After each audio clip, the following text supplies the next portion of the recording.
tu parles de démocratiser. Avatar, la voix de l'eau. Je reprends du coup ton terme.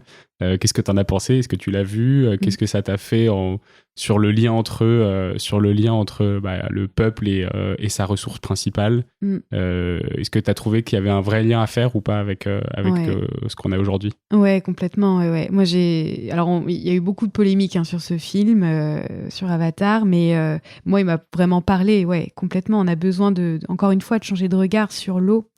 L'eau, c'est plus une ressource. On parle beaucoup des nouveaux récits. Ouais. On a besoin de ne plus considérer nos ressources naturelles comme des ressources à exploiter. Elles servent à l'ensemble du vivant. Et dans Avatar, on le voit très bien. En fait, on n'est pas tout seul sur Terre. On a aussi tous les écosystèmes marins. Donc là, ça tourne beaucoup autour de la voie marine, mais moi, je suis plus tournée vers les rivières. Mais quand bien même, on est tous reliés à l'eau. Et je trouve que c'est super, cette phrase qui dit « on est relié à l'eau » dans le film. C'est par la respiration, on est complètement relié à l'eau. Et moi, je trouve ça extraordinaire. Vraiment, les messages sont très, très puissants dans ce film. Et justement, par la culture pop et tous ces nouveaux récits, on va vers un nouveau changement, un nouveau regard sur tout ça, quoi. Ouais. Bon, tu l'as pas vu, mais du coup, Dune, qui vient d'un bouquin qui est beaucoup moins récent que ça, donc c'est une dystopique et beaucoup plus. Mais dans Dune, où justement la ressource en eau est tellement rare qu'on est obligé de recycler l'eau de son propre corps, il y a vraiment ça aussi dans l'autre sens. Dans ce que tu m'as expliqué, c'est ces sortes de costumes qui permettent de recycler notre transpiration et notre urine pour qu'on puisse être autosuffisant.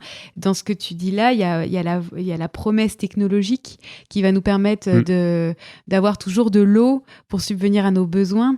Et là, moi, je le vois beaucoup avec mes conférences, mes interviews. Souvent, on me pose la question de la nouvelle technologie qui va nous apporter des solutions. Et attention... Désalinisation... Dessaler l'eau de mer, réutiliser les eaux usées traitées. En fait, on a toujours cette nouvelle technologie salvatrice qui va répondre à tous nos problèmes. Et attention, il ne faut vraiment pas qu'on repose que là-dessus. On a vraiment besoin de prendre du recul sur ces technologies. Faire pleuvoir la pluie aussi. On a parlé un peu de géo-ingénierie avec Roland Seferian il y a un moment maintenant. L'épisode est un peu plus long. Mais ça revient en force. Ouais, on parlait... c'était quoi? C'était mettre du soufre dans l'atmosphère pour réduire d'un coup la température à la surface du globe de 10 degrés pour que ce soit enfin vivable. Ouais. Ça coûterait, je crois que l'ensemble du coût pour faire ça à la surface du globe, c'était 10 milliards, donc ridicule. Mais voilà, des petits paris à la James Bond vilain. Est-ce que c'est faisable ou pas? Alors qu'on a plein de solutions qui sont qui sont très sobres, peu chères et peu énergivores, et qu'on retrouve dans la nature, en fait. C'est tout simplement s'inspirer donc toutes les solutions fondées sur la nature qui fonctionnent. Et là-dessus, en fait, on a juste à observer, à regarder ce qui est documenté par la science, piéger le carbone dans les sols, dans les zones humides, dans les forêts, reforester massivement, faire l'hydrologie régénérative. En fait, tout ça, on a tout un cortège de solutions fondées sur la nature qui sont un peu, qui rapportent peut-être pas d'argent aux grosses firmes, mais qui marchent, qui fonctionnent. Et on a aussi à s'inspirer des peuples autochtones là-dessus, qui vivent ça depuis bien plus longtemps que nous. En contre-pied de la géo-ingénierie, il y a le géomimétisme. Je sais pas si tu... Le géomimétisme, non, géomimétisme. Je connais pas.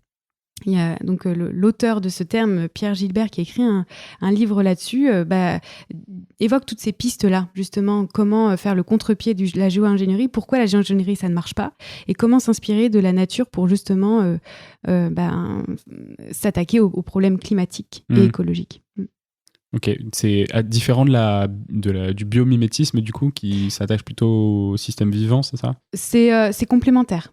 Là, on s'intéresse au système Terre et Parce voilà. que du coup, là-dessus, on en avait parlé aussi avec Christophe Goupil il y a longtemps aussi, mais où on parlait de biomimétisme. Il disait en fait, il y a aussi un danger qui est de recopier ce que fait la nature, parce que la nature ne fait pas toujours ce qui est le plus efficace. Et je crois qu'il prenait comme exemple, il me semble, les baleines qui sont des animaux à sang chaud alors qu'elles vivent dans un univers qui est très très froid et qui utilisent énormément d'énergie juste pour réchauffer leur corps. Et ça existe dans la nature et pourtant c'est pas ce qui est le plus efficace et c'est pas ce qu'il faudrait qu'on copie. Alors Donc, il y c'est a quand même marrant, pas mal de ouais, trucs. c'est marrant parce que justement Pierre Gilbert dans son livre parle des baleines en disant que c'est comme les vers de terre des océans. Ils sont capables de piéger du carbone par leurs excréments et en fait ont un intérêt justement pour réguler tous les CO2 qu'on a mis en trop dans l'atmosphère.